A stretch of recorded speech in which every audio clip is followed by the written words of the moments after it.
a former top contender, hoping that there is still some Super Bowl hope left in the tank. Welcome here, everyone, on Chase's Sports News, back to 32 on 32, where we preview every single team season with a team reporter. And today we preview the San Francisco 49ers upcoming season with a very special guest, their team reporter for The Athletic, Matt Barrows. Matt, welcome to the show. Thanks for joining me. Thanks for having me on, Chase. I'm so glad to have you here. A lot of things to talk about when it comes to the San Francisco 49ers. A Super Bowl appearance 2 seasons ago, and then last year, a really lousy finish. We're going to break down kind of what happened last year, but 49ers training camp, what has stood out to you from 49ers training camp thus far? It's been more energetic, more feisty than last year's. Last year, they were coming off a Super Bowl. They had a lot of business to take care of. Brandon Ayuk, their top receiver, was a holdout, or rather, I should say, he was a hold-in. Didn't practice, but he was sort of there on the sideline, causing a stir, causing a distraction for most of camp. And then Trent Williams, their someday Hall of Fame left tackle, was a holdout. So a lot of kind of off the field storylines dominated last year's camp. And then the team also had played, 20 games, into February, and they were worn down. And you saw that with Christian McCaffrey, for example.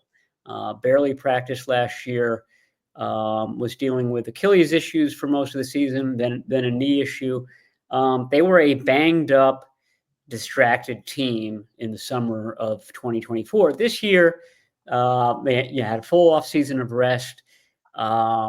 Not everybody is practicing because there are some injuries, but there seems to be a vibe in camp. Sure. A feisty vibe. I think Robert Saleh's defense is sort of bringing that to the fold. I just think that it's a better atmosphere to begin 2025 training camp than it was a year ago.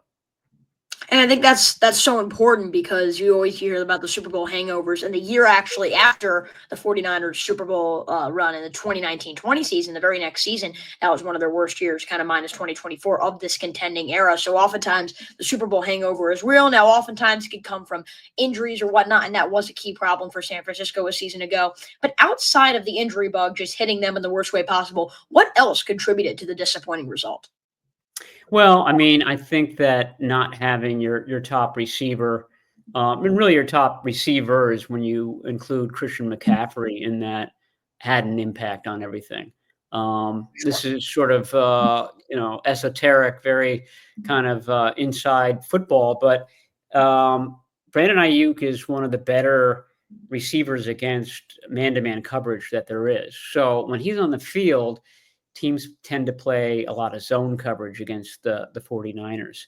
And Brock Purdy, the quarterback, excels in zone situations. He's just a really good, he sees the field, he's got good anticipation. That's his game.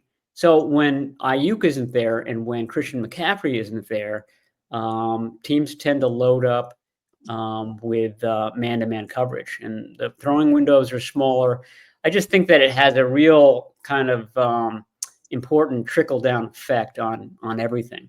So that was a big part of it. They couldn't score inside the red zone last year.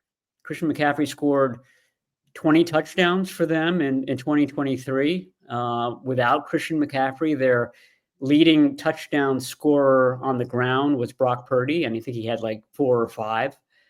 So those are big subtractions. And then on the defensive side of things, they just didn't have it. Dre Greenlaw was hurt all year. Fred Warner played with a broken bone in his ankle for 3/4 of the year. It just did not have the fire and the intensity that people have come to associate with the 49ers. And that's obviously so critical. And this team has made a lot of changes, as you can mention, kind of in the training camp portion. Robert Saleh's defense. Robert Saleh back here in San Francisco after a kind of a shocking firing, early season firing, in my opinion, with the New York Jets. But overall, this offseason, it's been a rocky one for San Fran. You trade away Deebo Samuel, you lose Talanoa Hufanga, Dre Greenlaw, Charvarius Ward, free agency, and then because of contractual reasons, they couldn't afford Javon Hargrave and Leonard Floyd anymore. So with that said, it does feel like this team had a solid draft. You add Bryce Huff. It was just a complicated offseason as a whole in San Francisco. What are your thoughts on how the whole offseason happened? Yeah, it was a big roster purge and one that you really hadn't seen since Kyle Shanahan arrived in 2017. And, a lot of people drew connection to that. I mean, he redid the roster that year. They were bad in 2016. And so they had a revamp then. And this is the biggest revamp since then. What was it? Four of their first five picks. No, five of five were on defense, and three of five were defensive linemen. So they're really counting on those rookie defensive linemen, Michael Williams, Alfred Collins, C.J. West, to sort of be the fist to really kind of lead the way for this 49ers defense.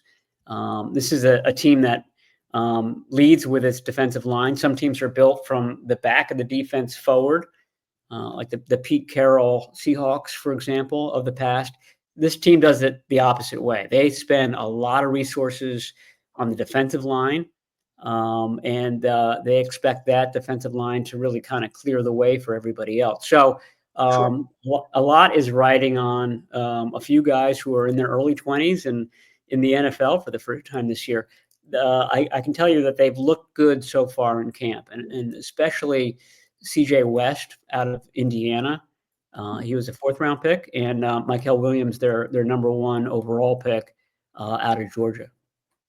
And I know they're also going to hope that Nick Bosa can return to that elite level. Obviously, availability has been an issue for him in his career, but overall, he stayed relatively healthy since that second-year season in 2020 when he only played 2 games. Had 18 and a half sacks, the Defensive Player of the Year in 2022. Since then, he's only had he's pretty much had the past 2 seasons the amount of sacks he had just in that 2022 year. So I think they're going to look for him to bounce back as well. I think the biggest move of the offseason, though, actually came just from an extension. That was Brock Purdy's contract. Right now, he's signed long-term, $53 million annually. It feels like Brock Purdy's a guy where you've seen him take the 49ers to overtime of the Super Bowl against Kansas City, but I also would not consider him kind of among the elite quarterbacks, and you could argue that a lot of that was because of the help that surrounded him. What do you think of that extension? If you're San Francisco, how comfortable would you be believing in Brock Purdy to be the future of this franchise, even when things are tough? Yeah, I think they hit the right number with him. I mean, you have to pay a lot for your starting quarterback. I mean, there's no way around that. And the 49ers decided that he's going to be their guy for the future. And so they sort of hit a number when the offseason began. You looked at the other quarterbacks who had been paid, and the guy I circled at least was Jared Goff. I thought that they were similar in a lot of ways. And I thought that the number, I think it was 54, 55 million a year that Goff had would be a good target for the 49ers and Purdy. And that's essentially what they ended up with. It wasn't contentious. It didn't drag on. I think that Purdy was rational. I think the 49ers were rational in it. A far cry from the 2024 offseason. But maybe I'll throw it back at you, Chase. I mean, who would you rather have leading an offense? Would you take Jared Goff or would you take Brock Purdy? Jared Goff, easily. And why is that? I just believe that Jared Goff can, for me, how I really define a quarterback is if you're given more minimal talent, or how are you improving the talent around you? And to me, the reason why Brock Purdy had that terrific season in 2023 was because Christian McCaffrey was really great. And a ton of the weapons around him were great. Brandon Ayuk, an incredible offensive line. To me, that was the contributing reason why he was so great. To me, it's Jared Goff that is the center of that offense and elevating his team. I'm not saying Jared Goff is at elite level either.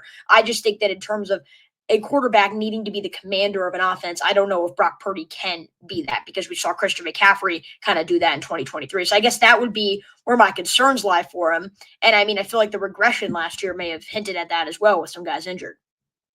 Yeah, I mean, I hear what you're saying. I think that Purdy, I mean, I'm a little bit skewed because I watched Jared Goff a lot when he was first in the league and with the Rams, and I just felt like he had limitations. Sure. And he's gotten better. But Purdy to me is the more athletic of the two. He can improvise better when things go wrong. I don't think Goff does that well at all.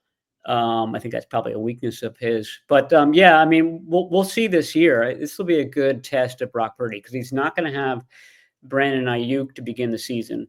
Demarcus Robinson was their only kind of veteran addition, and he's going to be suspended in relation to a DUI that happened when he was with the Rams last year. And then, Ricky Pearsall is still pretty much an unknown commodity. So basically, he has last year's receiving core plus Christian McCaffrey, which is a big plus. But You never know, though. it's going to be up to question with Christian McCaffrey. It's always Purdy. unknown. What's that? It's always unknown with C-Mac's health, though. That's the issue. With who? With Christian McCaffrey. It's always that's true. Always the issue. Yeah. He looks good right now, but we'll see. Yeah, I think that will obviously be the question. Can Brock Purdy elevate his play and improve here in 2025? That is going to be the key question here for the San Francisco 49ers. But I think that a lot of this team, it's obviously contractual now. I mentioned you having to lose pieces because you simply just can't retain them. But part of getting more expensive is not only sacrificing high-level talent, but depth as well. And it feels like, as you were just mentioning, in some of these positions, there are a lot of unknowns. I mean, you traded away Jordan Mason at running back, and who knows, again, with McCaffrey's health. And at wide receiver, you're relying on the development of Ricky Pearsall and the health of Ayuk once he returns. Same goes for many defensive positions as well. You've been around a lot of football locker rooms. How important is depth to this team, considering they were the most injured in the NFL last year? Oh yeah, it's huge, especially at that running back position. I've seen seasons where they've gone through 4 running backs within the first 4 weeks of the year. So that's one that can change very rapidly. And the guy after Christian McCaffrey is Isaac Guerendo, and he had a nice rookie season last year, but he was hurt throughout the season, and he has a history of being hurt at the University of Wisconsin.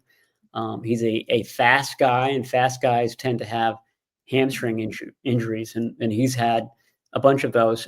They did draft in the 5th round Jordan James out of University of Oregon, and they brought in a good undrafted running back in Corey Kiner out of Cincinnati. But that's the group.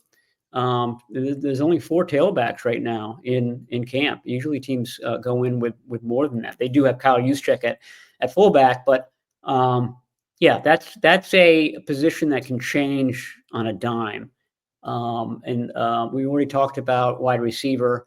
That's precarious. And I think cornerback is too. Charvarius Ward is now in Indianapolis. So they're really relying on Deommodore Lenoir and Renardo Green, both of whom they're really cut from the same cloth. And they both did well last year. But beyond them, they're really light at that position. So those positions, safety, I think is an issue. You mentioned Hufanga, no longer there. Malik Mustafa had a good rookie year last year. He's dealing with an ACL right now. He's not going to be there to begin the season. There are some question marks at a lot of key spots going into the season. And I think also a cornerback, you also mentioned there for depth. I mean, you do have Eli Apple in there. He's had postseason experience, but it's not exactly like he played really well in the postseason either. So we'll have to see what happens. But I mean, overall, I feel like we're nitpicking. Overall, this team looks like they're in a position to possibly contend. Real quick before we break down the schedule, I do want to talk about the injury bug because it wasn't all on the talent that San Francisco put on the field last year. They got really unlucky with some really terrible injuries. They were the most injured team in the NFL last year. They were also the most injured team in the NFL in 2020. That was their down year, and then they turned it into 3 straight NFC Championship appearances. Based on how this core is right now, you have Purdy extended. Could you see the 49ers again extending another large window for contention like we saw after 2020? Yeah, I think it really hinges on this rookie class. If last year's rookie class was pretty good, they got a lot of value out of it. So, can those second-year players, and I think Ricky Pearsall is at the top of the list, continue to deliver?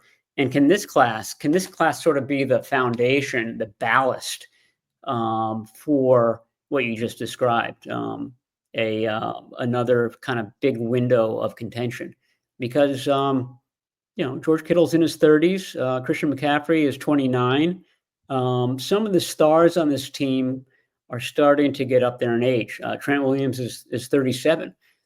So you start to see the end for some of these players, and the question is whether some of the guys in their early 20s can kind of step into those shoes. There will be the question for sure about if this team can contend long term. In terms of this season, I think the reason why a lot of San Francisco fans continue to stay really positive, even if this team does have the injury bug hit them again, it is because of their schedule. We do this for every team. Let's talk about the schedule. Look, it's the easiest in the NFL by any metric you look at. Based on their opponents this year, their win percentage last year was under 42%. They're facing the NFC South for their kind of like division opponents, which is the worst division in the conference. And then if you look at outside their divisional games, their 2024 opponent, their opponents this year, their win percentage last year was 34.2%. I mean, a lot of positives coming out on the schedule for San Francisco. Yeah, it's certainly easier in the second half of the schedule than the first, both in terms of the opponent and most of the home games are in the second half of the schedule. It's a late bye week. The 49ers usually get the week 8 bye week, and they've got what is it? 14, yeah. Yeah, that's as late as you can get. So we're into December. So I think in the NFL, unfortunately, it all kind of boils down to injuries, and so that's going to dictate whether this team is good or not in the end. I do think that week 14 bye could help, though, particularly if pieces are not healthy. I mean, based on the schedule, San Francisco should be in playoff contention by that time. So maybe you get some pieces healthy there for a late season push. You have 5 primetime or standalone games this year. But to me, I think the key thing is outside of your division. I always say go 3-3 in your division and you're fine. In a tough NFC West, I think that should be fine. But to me, outside of the division, you have to go with what their opponents are this year: 7-4, 8-3 at least, because the Bucs and the Texans are the only teams last year that were really competent, playoff teams from a year ago outside of the division that they are playing this year. So just kind of these mini stretches as well. I kind of circled that week 12 to week 16 stretch. You have the bye in there.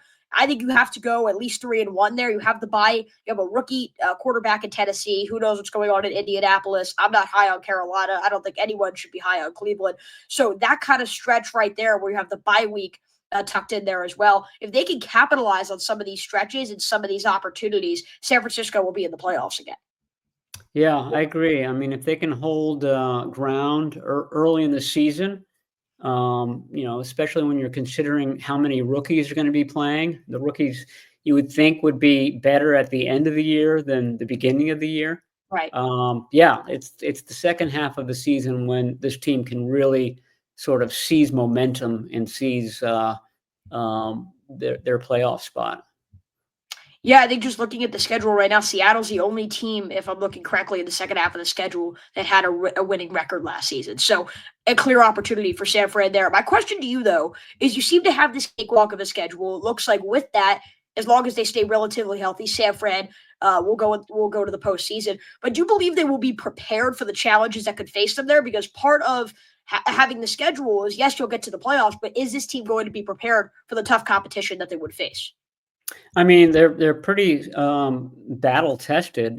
Purdy's played in several playoff games. Trent Williams, Christian McCaffrey, George Kittle, Right. Even their right tackle Colton McKivitz has played in the postseason quite a bit. So they have a blend of experience and youth. To me, the question is how much of that youth is going to get incorporated this year, and how much of that youth would be playing in a January playoff game. We'll have to keep an eye on that for sure. You do have the championship, not championship, but NFC championship winning pedigree there, obviously, with Kyle Shanahan, a head coach. So those will be the key questions to break down real quick as we kind of go away from the schedule. Matt Barrows, real quick before we wrap up the episode, you're around this team. You're at training camp. You know the facility. You know the environment in that locker room. You know a lot about this football team. We've been covering them for many years. What do you believe they'll accomplish this coming year? Well, you touched on it earlier. I mean, I think it's what we call out here odd year 49ers. The odd year 49ers end up being pretty good. They went to the Super Bowl in 19. They went to the Super Bowl in 23. They were in the championship game in 19. This team does have trouble doing 2 years in a row, but last year was their down year They had a ton of rest. They had a ton of opportunity to get healthy. Christian McCaffrey would be the guy that I would watch the closest almost. He's looked good in training camp so far this year. They're not giving him a lot of snaps. I think they're really being kind of careful with him, which they should be. Right. But I think it's gonna be dictated a lot by him and when Brandon Ayuk comes back. But I do think that they're going to be good this year. Are they Super Bowl good? I'm not ready to say that yet, but I think that a lot of people are discounting them, and I think they're perfectly happy with that. And I think that they still have a ton of talent despite losing Deebo Samuel and Drake Greenlaw and a lot of other big names in the offseason.